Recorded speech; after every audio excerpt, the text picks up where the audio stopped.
Kami percaya Tuhan, pada saat ini Engkau ada di rumah-Mu sendiri Tuhan. Engkau hadir karena setiap kami semua haus dan lapar akan hadirat-Mu Tuhan. Kami boleh merasakan hadirat Allah yang luar biasa pada saat ini Tuhan. Kami percaya Bapa, Engkau yang menjamah melawat setiap kami umat-Mu Bapa. Kami percaya waktu kami pulang tidak sama seperti waktu kami datang. Kami pulang Tuhan membawa kemenangan, damai sejahtera. Dan kami percaya Tuhan, setiap kami semua di tempat ini, semuanya mengalami kemenangan. Di dalam nama Tuhan Yesus, dalam nama Tuhan Yesus. Tuhan, sebentar kami akan merenungkan kebenaran firman-Mu. Urapi kami semua. Urapi hamba-Mu. Kami buka hati kami Tuhan.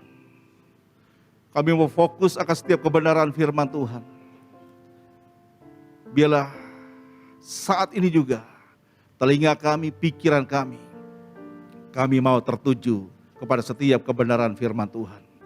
Urapi hamba-Mu, urapi semua Tuhan. Dan kami siap untuk mendengarkan kebenaran firman Tuhan.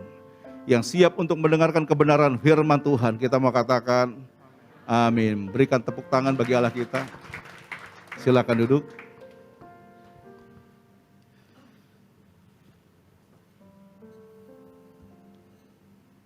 Shalom. Apa kabar? Bersama Tuhan Yesus luar biasa. Amin. Haleluya. Sekali lagi saya mengucapkan terima kasih secara khusus kepada Ibu Gembala. Saat ini beliau sedang pelayanan di luar Pak ya. Terima kasih buat kepercayaan, juga buat Pak Denis yang sudah mendampingi saya. Dan sudah cukup lama tidak pelayanan di tempat ini karena memang situasi dan kondisi pandemi. Bahkan ketika saya mendapatkan informasi yang tidak pernah diduga-duga, saya secara pribadi punya hubungan kedekatan dengan almarhum karena beliau selalu melayani di tempat kami setiap tahun, biasanya selalu ada jadwal beliau di GBI Ciseeng. Tapi saya percaya kita semua di tempat ini mau terus gereja ini semakin berkembang, nama Tuhan yang dipermuliakan. Amin. Dan saya percaya penuaian pasti terjadi buat GBI Mangga 2 WTC ini. Haleluya. Mari kita akan melihat Alkitab kita. Tema firman Tuhan pada pagi atau siang hari ini tentang the kingdom of heaven. Saya percaya setiap kita semua, kita ini merindukan kerajaan sorga. Yang setuju kata amin. Yang setuju kata amin. Jadi saya percaya kerajaan sorga itu pasti akan menjadi milik kita kalau kita melakukan kehendak Bapa selama kita hidup. Kalau kita perhatikan dalam Matius pasal yang kelima, ayat yang ke-20. Dan ini ayat ini dalam 1 bulan ini terus saya renungkan berulang-ulang. Dan ini menjadi rema buat saya. Dan saya percaya ayat ini pun berlaku buat setiap kita semua. Yang setuju kata amin. Tadi dikatakan bahwa kita semua merindukan masuk dalam kerajaan sorga. Yang rindu dong angkat tangan, yang rindu, oh haleluya. Yang rindu semuanya angkat tangan, haleluya. Nah dikatakan seperti ini. Maka aku berkata kepadamu, jika hidup keagamaanmu tidak lebih benar daripada hidup keagamaan ahli-ahli Taurat dan orang-orang Farisi, sesungguhnya kamu tidak akan masuk ke dalam kerajaan sorga. Ini yang ngomong adalah Tuhan Yesus. Tuhan Yesus sendiri yang berkata bahwa dikatakan kalau hidup keagamaan kita tidak lebih benar daripada hidup keagamaan ahli-ahli Taurat, orang-orang Farisi, dikatakan kita tidak akan bisa masuk dalam kerajaan sorga. Jadi intinya adalah bahwa kekristenan kita bukan cuma sekedar modal percaya pada Yesus. Ketika kita lahir baru, sungguh-sungguh bertobat dan benar-benar lahir baru, dan maaf kata mungkin kita langsung dipanggil Tuhan. Saya percaya kita pasti posisinya seperti salah satu penjahat yang ada di samping Tuhan Yesus. Dan kita pasti masuk dalam kerajaan sorga. Dalam kondisi lahir baru dan bertobat, sungguh-sungguh, haleluya, amin.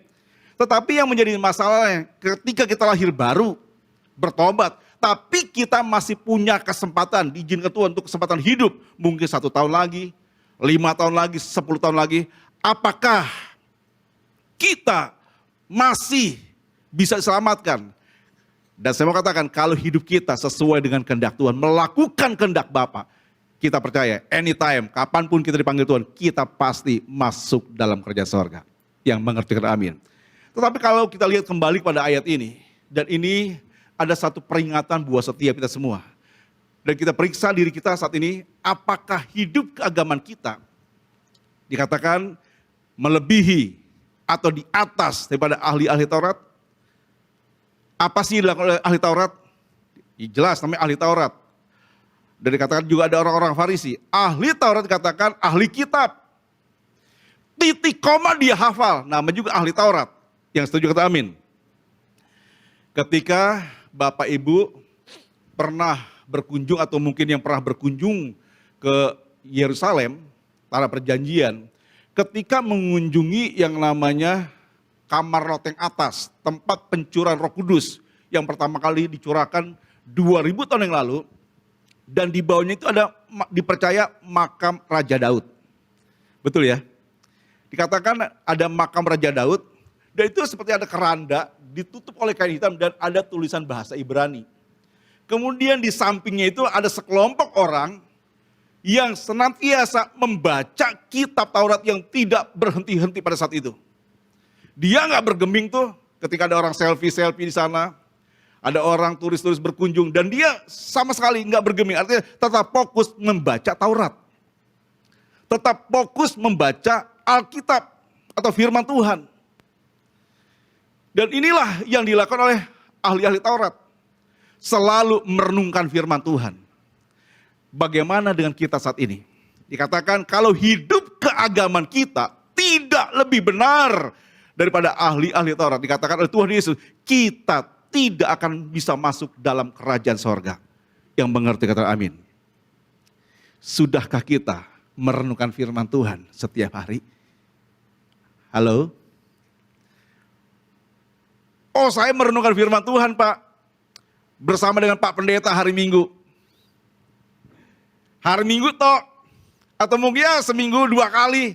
Tapi sekali lagi, Yesus yang ngomong, kalau hidup keagamaan kita tidak lebih benar daripada hidup keagamaan ahli-ahli Taurat, kita ini tidak bisa masuk dalam kerajaan sorga.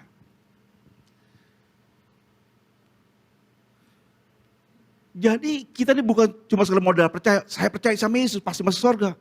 Oh tidak, kita harus selama kita hidup benar-benar salah satunya kita mau mempraktekkan firman Tuhan. Amin. Ahli Taurat ini sangat hafal tentang yang namanya kitab, tetapi kita di sini bukan cuma sekedar hafal. Banyak orang tahu firman Tuhan, tetapi mari yang paling penting adalah tahu dan kita mau praktekkan dalam kehidupan sehari-hari. Yang setuju kata amin. Yang mau kata amin.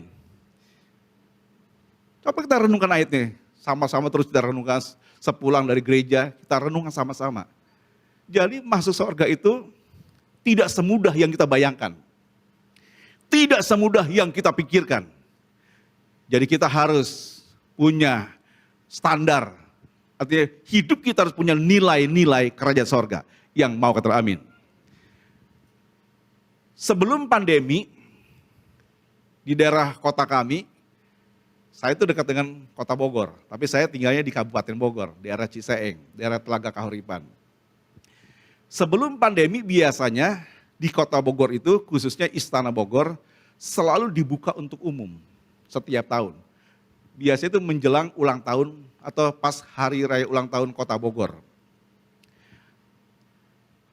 Apakah semua orang bisa masuk? Bisa, saya mau katakan. Tetapi harus mengikuti prosedur. Mendaftar, menyerahkan KTP, dan ada aturan-aturan yang lainnya. Dan kita tidak boleh menggunakan baju sembarangan atau kaos oblong lah seperti itu. Harus menggunakan kemeja dan juga menggunakan atau memakai sepatu. Baru kita bisa diizinkan masuk ke Istana Bogor. Saya pernah sama istri dan anak saya ke sana. Dan kita mengikuti prosedurnya. Artinya, enggak semua orang dengan mengatakan saya kan warga negara Indonesia, boleh dong masuk tetapi enggak memenuhi persyaratan. Sorry, pasti kita akan ditolak. Dan tidak diizinkan masuk. Kecuali kita sudah mendaftar dan kita memakai kemeja dan memakai sepatu dan berpakaian sopan, pasti diizinkan masuk.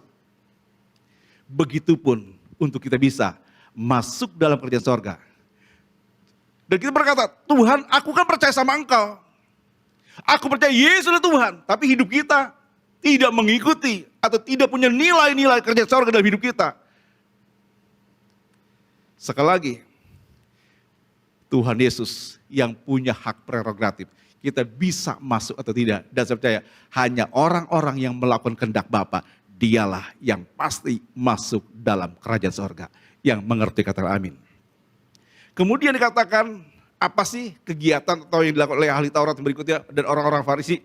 Yang namanya ahli Taurat, orang-orang Farisi itu sangat-sangat menghormati yang namanya hari Sabat. Betul ya? Sangat menghormati hari Sabat. Ketika hari Sabat mereka ada di rumah Tuhan. Mereka melayani di rumah Tuhan. Bagaimana dengan kita? Sudahkah kita menghormati hari Sabat? Kan sekarang pandemi Pak, ya betul pandemi. Kan bisa online, ya nggak masalah yang kalau mau yang online. Tetapi pertanyaannya, waktu online sungguh-sungguh nggak ibadah kita? Menghormati Tuhan enggak?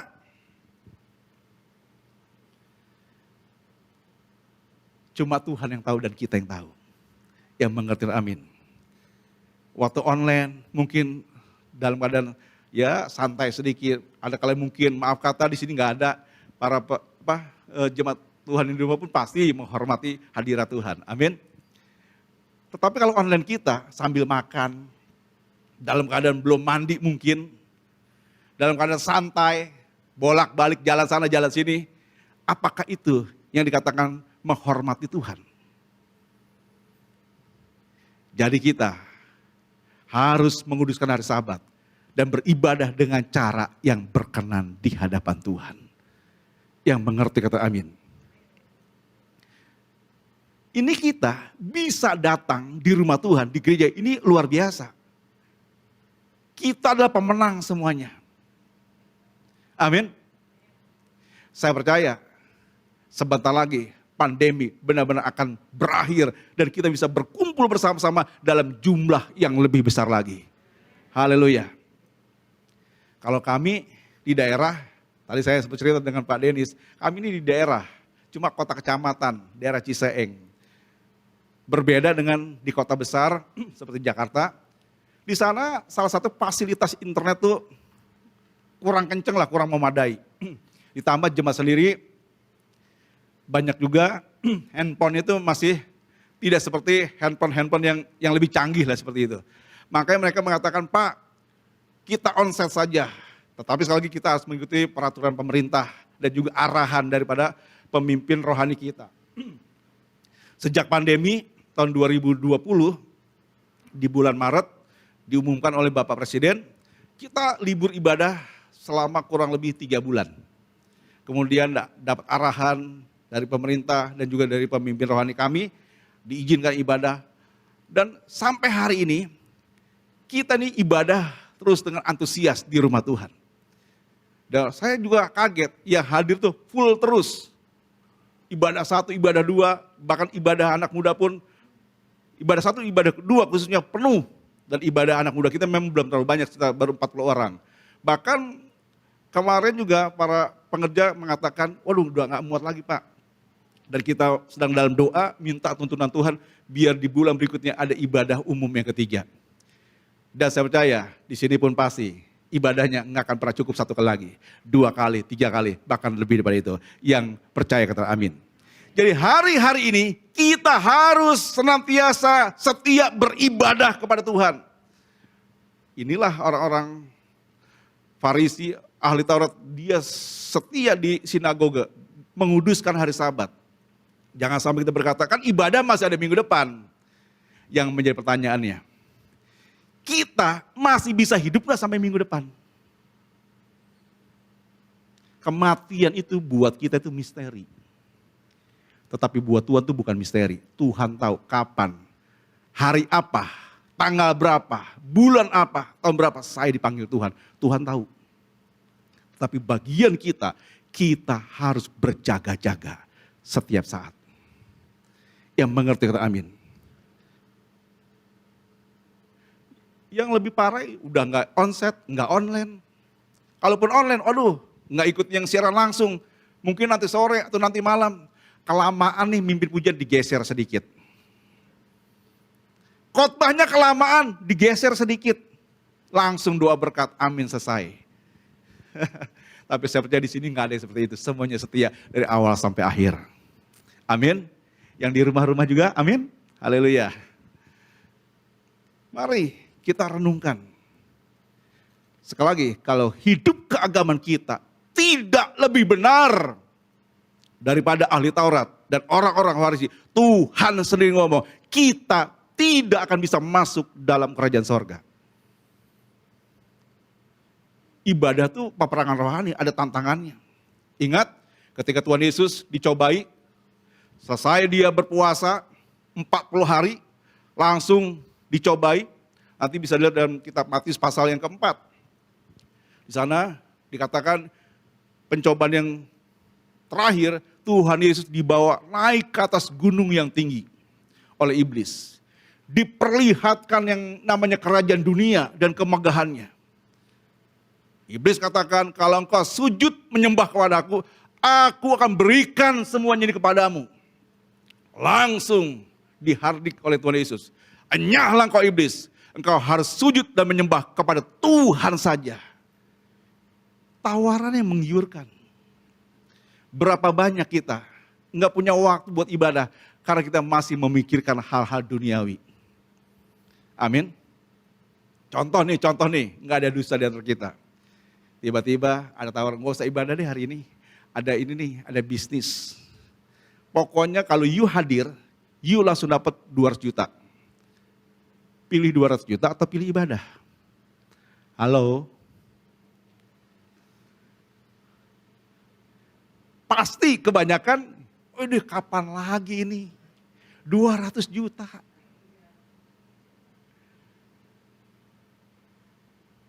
Orang yang berintegritas, dia akan selalu menomorsatukan Tuhan di atas segala-galanya. Amin. Tuhan sudah mengalami itu semua, dicobai, tapi Tuhan Yesus menjadi pemenang. Amin. Bayangkan ditawarkan kerajaan dunia dan semuanya keindahannya.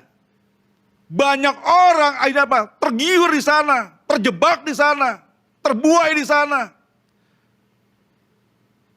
Tapi pada akhirnya tidak pernah bisa memiliki kerajaan surga atau masuk dalam kerajaan surga. Jadi ahli Taurat, orang-orang Farisi, itu salah satunya, dia itu menghormati hari Sabat. Enggak boleh ada kegiatan di hari Sabat, pokoknya ibadah. Boleh buka toko setelah ibadah, amin. Jangan sampai kita enggak ibadah cuma karena apa? Buka toko, lagi rame menjelang Idul Fitri. Haleluya. Cuma sangat disayangkan, dikatakan apa? Kalau kita lihat dalam Matius pasal 9 ayat 32, kita lihat. Matius pasal 9 ayat yang ke-32, bisa ditampilkan. Matius pasal 9 ayat 32. Sedang kedua orang buta itu keluar, dibawalah kepada Yesus seorang bisu yang kerasukan setan. Ayat 33. Dan setelah setan itu diusir, dapatlah orang bisu itu berkata-kata. Maka heranlah orang banyak katanya, yang demikian belum pernah dilihat orang di Israel. Ayat 34. Tetapi orang Farisi berkata, dengan kuasa penghulu setan, ia mengusir setan. Ahli Taurat, orang-orang Farisi tidak percaya akan kuasa Yesus. Dia katakan, Yesus mengusir setan atau menyembuhkan orang dengan kuasa setan. Menyembuhkan orang dengan kuasa setan. Kalau saya renungkan sampai hari ini, berapa banyak orang Kristen yang mengaku sebagai orang percaya sama Yesus tapi masih tidak percaya atau kurang percaya dengan mujizat Tuhan. Buktinya apa? Ketika dia sedang menghadapi masalah pergumulan, seringkali tidak mengandalkan Tuhan. Apakah Tuhan bisa tolong? Apakah Tuhan bisa sembuhkan? Seringkali lebih mengandalkan pada kekuatannya, mungkin kepada medis atau mungkin kepada orang-orang pintar dalam tanda petik. Hati-hati, kita percaya sampai hari ini, kalau kita berseru dengan sungguh-sungguh, berdoa dengan sungguh-sungguh, beriman dengan sungguh-sungguh, mujizat pasti terjadi buat setiap kita semua. Amin. Bagi Yesus tidak ada yang mustahil. Yesus sanggup melakukan segala perkara. Bahkan ketika ada orang-orang dipakai Tuhan dengan luar biasa, masih aja enggak percaya, oh itu cuma tipuan, dikatakan. Itu cuma trik. Padahal nggak ada tipuan, sungguh-sungguh kuasa Tuhan bekerja. Yang buta bisa melihat, yang lumpuh bisa berjalan. Mujizat itu bukan apa kata orang. Mujizat itu bukanlah dongeng. Sampai hari ini, kalau kita sungguh-sungguh percaya kepada Yesus, mengandalkan Tuhan, mujizat pasti terjadi buat setiap kita semua. Tetapi orang Farisi, ahli Taurat, tidak percaya akan kuasa Tuhan. Maka standar rohani kita harus di atas ahli Taurat dan orang-orang Farisi. Dan kita harus mengandalkan Tuhan Yesus dalam hidup kita. Yang percaya kata amin. Kalau kita lihat juga dalam Matius pasal 23, ayat 23, kita lihat. Matius pasal 23, ayat 23. Dikatakan di sana, Matius pasal 23, ayat yang ke-23. Sudah ketemu? Matius pasal 23 ayat 23. Dari multimedia. Oke. Celakalah kamu, hai ahli-ahli Taurat dan orang-orang Farisi. Hai kamu orang-orang munafik. Sebab persepuluhan dari selasi, adas manis dan jintan kamu bayar. Tetapi yang terpenting dalam hukum Taurat kamu abaikan. Yaitu keadilan, belas kasihan dan kesetiaan. Yang satu harus dilakukan dan yang lain jangan diabaikan. Inilah model ahli Taurat dan orang-orang Farisi, apalagi hari Sabat. Tidak boleh melakukan, bahkan dia sangat menentang ketika Yesus melakukan mujizat di hari Sabat. Padahal kita percaya, dalam ibadah ada hadirat Tuhan. Yang sakit pasti bisa sembuh. Amin. Kita ibadah kalau ketemu dengan Tuhan, dalam hadirat Tuhan. Dan saya percaya, segala sesuatunya pasti Tuhan sanggup melakukannya buat setiap kita semua. Asalkan kita buka hati, asalkan kita sungguh-sungguh dengan Tuhan, mencari Tuhan. Amin. Tapi dikatakan ahli Taurat, ketika terjadi mujizat di hari Sabat, dia menentang, tidak boleh menolong orang, tidak boleh melakukan doa penyembuhan di hari Sabat. Nanti bisa dilihat dalam Markus pasal 3 ayat 1, dilihat saja di rumah. Dan dikatakan di sana ahli Taurat mengabaikan keadilan, kasih dan sebagainya. Kekristenan kita harus mempertontonkan kasih Tuhan. Amin. Dan belas kasihan itu harus selalu ada dalam kehidupan kita, di hati kita. Orang yang intim sama Tuhan, maka dia akan terus hidup dalam kasih Tuhan. Yang mengerti kata amin. Ketika ada orang membutuhkan pertolongan, jangan kita tutup mata. Mungkin saudara kita, mungkin tetangga kita, mungkin anak buah kita. Itu kita harus tergerak dan kita harus ada action. Tetapi dikatakan ahli Taurat, wah dia masalah urusan keagamaan, masalah tata ibadah mungkin dia lakukan. Tetapi dikatakan tadi, celakalah engkau. Persepuluhan kamu bayar. Tetapi keadilan, belas kasihan enggak ada. Yang mengerti amin. Nah, lalu bagaimana kita bisa masuk dalam kerajaan sorga? Lukas pasal 13. Kita lihat. Lukas pasal 13 ayat 22. Kemudian Yesus berjalan keliling dari kota ke kota dan dari desa ke desa sambil mengajar dan meneruskan perjalanannya ke Yerusalem. Ayat 23. Dan ada seorang yang berkata kepadanya, Tuhan, sedikit sajakah orang yang diselamatkan? Ayat 24, perhatikan. Jawab Yesus kepada orang-orang di situ, berjuanglah untuk masuk melalui pintu yang sesak itu. Sebab aku berkata kepadamu, banyak orang akan berusaha untuk masuk, tetapi tidak akan dapat. Ayat 25. Jika tuan rumah telah bangkit dan telah menutup pintu, kamu akan berdiri luar dan mengetok-ngetok pintu sambil berkata, Tuhan, bukakanlah kami pintu. Dan ia akan menjawab dan berkata kepadamu, aku tidak tahu dari mana kamu datang. Ayat 26. Maka kamu akan berkata, kami telah makan dan minum di hadapanmu dan engkau telah mengajar di jalan-jalan kota kami. Selanjutnya ayat 27. Tetapi ia akan berkata kepadamu, aku tidak tahu dari mana kamu datang. Enyahlah dari hadapanku, hai kamu sekalian yang melakukan kejahatan. Ayat 28. Di sanalah akan terdapat ratap dan kertak gigi apabila kamu akan melihat Abraham dan Ishak dan Yakub dan semua nabi di dalam kerajaan Allah, tetapi kamu sendiri dicampakkan keluar. Ini Tuhan yang ngomong. Ketika ada satu orang bertanya, Tuhan, sedikit sajakah orang diselamatkan? Dijawab Tuhan Yesus, berjuanglah masuk dalam pintu yang sesak itu. Jadi dikatakan, bagaimana kita bisa masuk dalam kerajaan sorga? Tadi sudah Tuhan katakan dalam Matius pasal 5 ayat 20, kalau hidup keagamaan kita tidak lebih benar daripada hidup keagamaan ahli Taurat, orang-orang Farisi, Tuhan sendiri ngomong, kita tidak akan pernah bisa masuk dalam kerajaan sorga. Yang berikut dikatakan apa? Kita harus berjuang. Yang mau katakan amin. Berjuang itu artinya dalam bahasa aslinya adalah agonisomai, artinya berjuang dengan sungguh-sungguh. Artinya apa? Hidup ini seperti dalam sebuah gelanggang pertandingan. Gelanggang perlombaan, di mana kita harus berjuang setiap hari. Karena setiap hari adalah peperangan rohani. Yang mengerti kata amin. Yang namanya pertandingan atau perlombaan pasti ada lawannya. Dan setiap hari ada kalanya kita diperhadapkan dengan dalam tanda petik orang-orang mungkin yang bikin kita jengkel.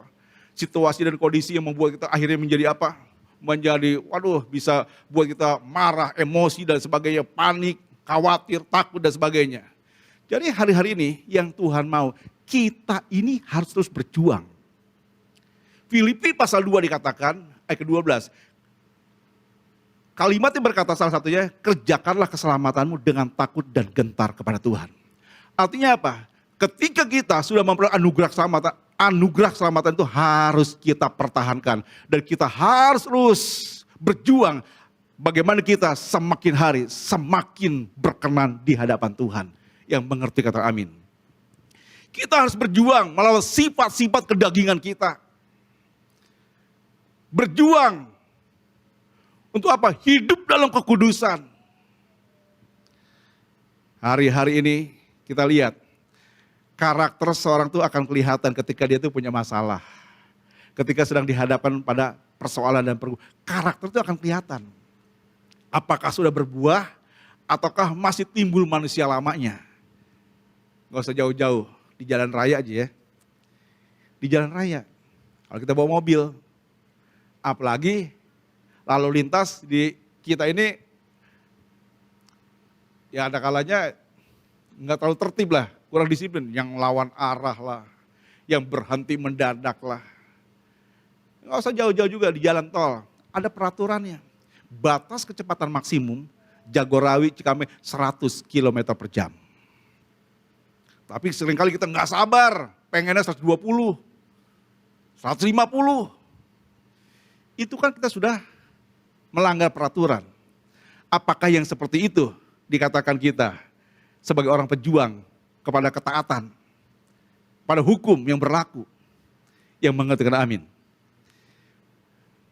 Di jalan raya, kita mungkin nggak emosi, tapi klakson kita menunjukkan kita sedang emosi, kencang sekali. Di rumah, atau di tempat pekerjaan kita, atau di mana saja, kita bisa diperhadapkan dengan orang-orang yang sedang Tuhan izinkan untuk membentuk karakter kita. Maka kita harus berjuang untuk apa? Hidup sabar salah satunya. Yang mengerti amin. Berjuang melawan sifat-sifat kedaging, kita harus tanggalkan manusia lama kita. Jangan kembali pada manusia lama, karena upah dosa adalah maut. Yang mengerti amin. Jadi mari hari-hari ini kita harus berjuang. Hidup dalam kekudusan, hidup dalam kebenaran. Dan saya percaya ketika kita banyak dalam hadirat Tuhan, sungguh-sungguh dalam hadirat Tuhan. Saya percaya hadirat Tuhan, kuasa Tuhan, Ia akan memberikan kepada kita kemenangan. Yang percaya katakan amin. Jadi hari-hari kuncinya banyak dalam hadirat Tuhan. Sungguh-sungguh mencari Tuhan. Dan saya percaya waktu kita sungguh-sungguh mencari Tuhan, dalam hadirat Tuhan ada damai sejahtera, ada pengurapan daripada Roh Kudus. Dan kita akan diberikan kemampuan oleh Roh Kudus untuk melewati setiap tantangan demi tantangan, setiap godaan demi godaan. Yang setuju katakan amin, yang percaya katakan amin. Tapi kalau kita jauh dari hadirat Tuhan, cuma katanya saja orang Kristen, tapi saya percaya kita pasti terbawa arus. Pasti terbawa arus. Ada era yang namanya era digital hari ini, era internet. Waduh, yang namanya dosa itu seliweran di sana. Betul apa betul? Tetapi kalau waktu kita banyak dalam hadirat Tuhan, kita mau berdoa, Tuhan kuduskan mata saya. Yang dosa itu jangan disamperin, jangan dicari-cari. Kita harus tinggalkan jauh-jauh. Yang mengerti amin. Yang berikut dikatakan apa? Kita harus berusaha. Kembali kita lihat di dalam ayat ke-24. Lukas 13 ayat 24. Kita lihat di sana. Lukas pasal 13 ayat ke-24. Jawab Yesus pada orang-orang itu, berjuanglah untuk masuk melalui pintu yang sesak itu. Sebab aku berkata kepadamu, banyak orang akan berusaha untuk masuk tetapi tidak akan dapat. Kata berusaha dikatakan di sana adalah yaitu zeteo. Artinya apa? Mencari untuk menemukan. Jadi banyak orang tuh cuma rindu, sekedar rindu. Tapi saya percaya di sini semua bukan cuma rindu, tapi kita sudah berusaha datang ke rumah Tuhan. Yang di rumah pun berusaha dengan tertib, menghormati hadirat Tuhan, ibadah dengan setia secara online. Yang mengerti amin.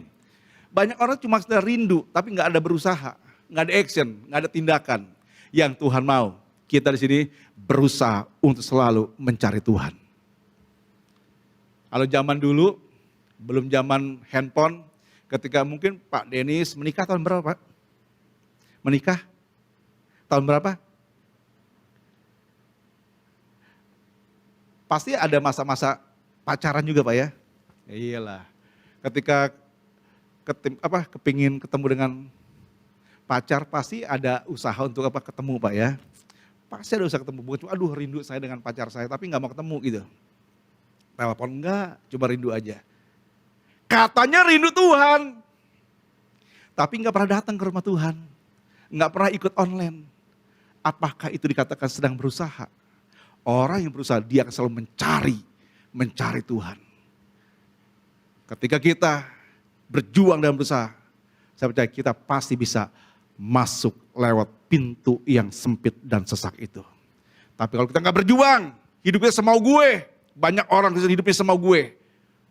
Sekali lagi ingat ya, bukannya berarti kita sudah memperoleh anugerah, kita bisa sebebas-bebasnya, tidak.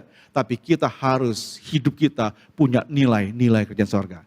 Saya percaya waktu kita hidup kita berjuang, melawan sifat-sifat kedaging kita, manusia lama kita, waktu kita masuk pada pintu yang sesak, pasti Tuhan izinkan kita masuk di sana.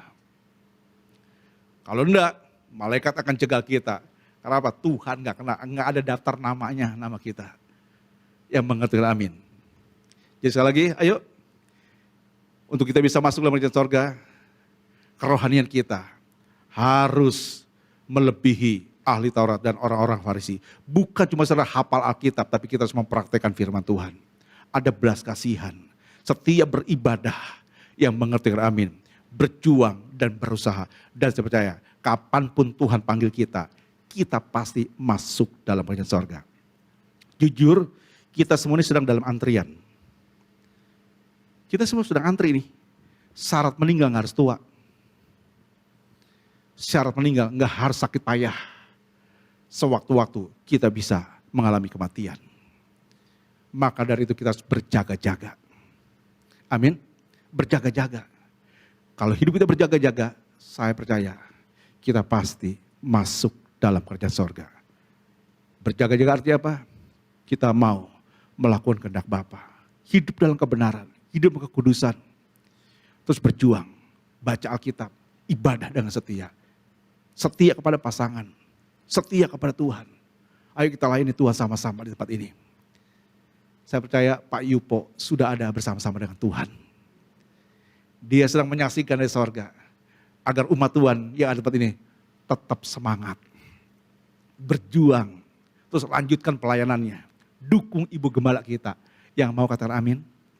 Yang mau katakan amin? Kita bangkit berdiri.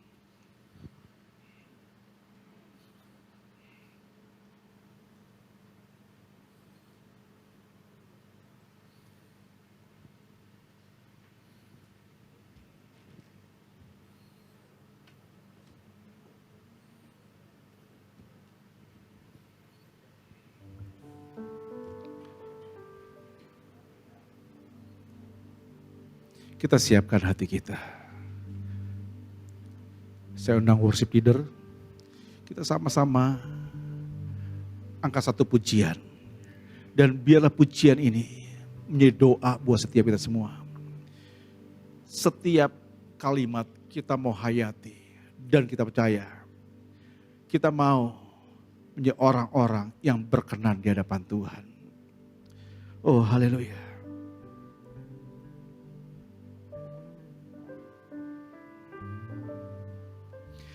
Kau Bapa yang mengasihiku, kuasa-Mu memulihkanku, hati yang baru Kau berikan untukku dapat melihat rencana-Mu indah bagiku. Kau ada di setiap jalanku, hatiku haus dan lapar akan Engkau. Katakan Kaulah segalanya. Kaulah segalanya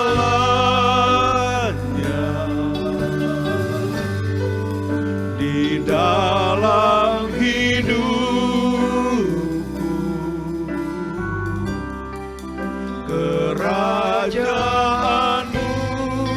kebenaran-Mu itu bagianku.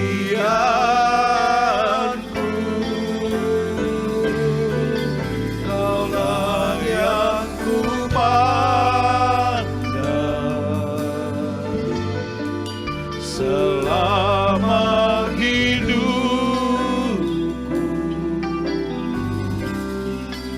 mengasihi-Mu, memuliakan-Mu, Bapa dan Rajaku.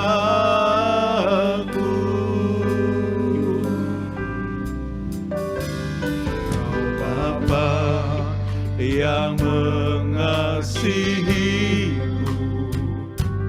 kuasa-Mu memulihkanku,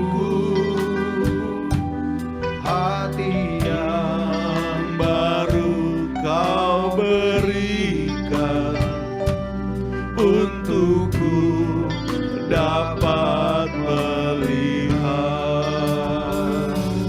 rencana-Mu indah bagiku. Kau ada di setiap jalanku, hatiku haus dan lapar akan Engkau. Kaulah segalanya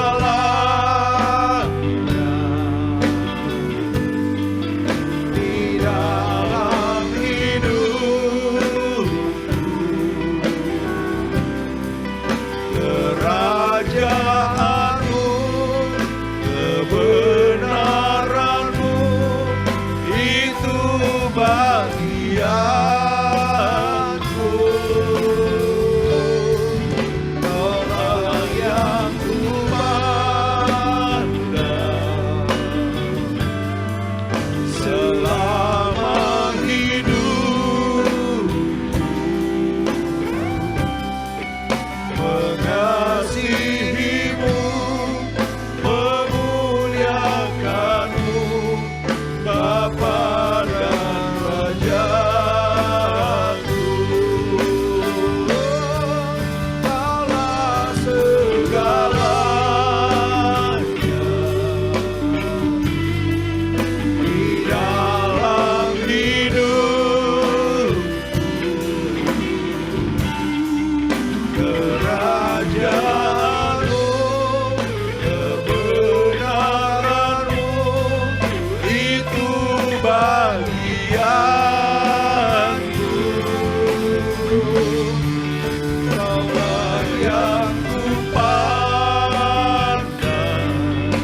Bapa dan Rajaku.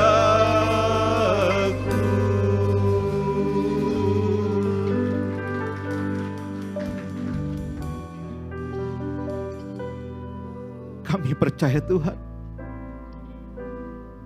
Engkau sudah sediakan rumah buat setiap kami semua di dalam kerajaan sorga. Tetapi Engkau sudah ingatkan kepada setiap kami, kalau hidup keagamaan kami tidak lebih benar daripada hidup keagamaan ahli-ahli Taurat dan orang-orang Farisi. Engkau sendiri Tuhan Yesus yang sudah mengatakan, kami tidak akan bisa masuk dalam kerajaan sorga. Dan untuk kami bisa masuk dalam kerajaan sorga, Engkau katakan kami bisa berjuang dan berusaha lewat pintu yang sesak itu. Tuhan, ketika Engkau berikan kesempatan buat kami sampai hari ini, dan kami gak pernah tahu kapan kami akan dipanggil oleh Engkau Tuhan. Dan inilah janji kami. Kami mau setia mengiringi Yesus. Kami akan terus menanggalkan, menyalibkan manusia lama kami. Sifat-sifat kedagingan itu. Biarlah hidup kami dipimpin oleh Roh Kudus. Kami mau merenungkan firman Tuhan dan menjadi pelaku akan setiap kebenaran firman Tuhan. Ketika kami melakukan kebenaran firman Tuhan, maka firman Tuhan itu akan jadi darah dan daging dalam hidup kami. Akan mengandung kuasa, sehingga kami tidak perlu panik dan khawatir, karena kami percaya firman-Mu yang penuh kuasa akan terus memberikan damai sejahtera buat setiap kami semua. Bahkan kami percaya mujizat pasti terjadi, dan kami percaya apapun jadi kebutuhan umat-Mu, asalkan mereka percaya kepada Yesus, Tuhan pasti akan berikan jalan keluar. Berkati umat-Mu semua Tuhan. Berkati kami semua. Biar Tuhan di masa-masa pandemi ini, kami tidak mau jadi lemah Tuhan, tetapi kami mau tetap setia beribadah kepada Tuhan, baik onsite maupun secara online Tuhan. Berkati umat Bapa yang ada di rumah Tuhan ini, bahkan yang ada di rumah-rumah atau di mana saja mereka berada. Biar mereka Tuhan tetap setia mengiringi Yesus, hidup dalam kebenaran, dan kami percaya mereka semua akan tampil sebagai pemenang. Terima kasih Bapa, terima kasih. Dalam nama Tuhan Yesus, kita semua yang sudah diberkati, kita mau katakan amin.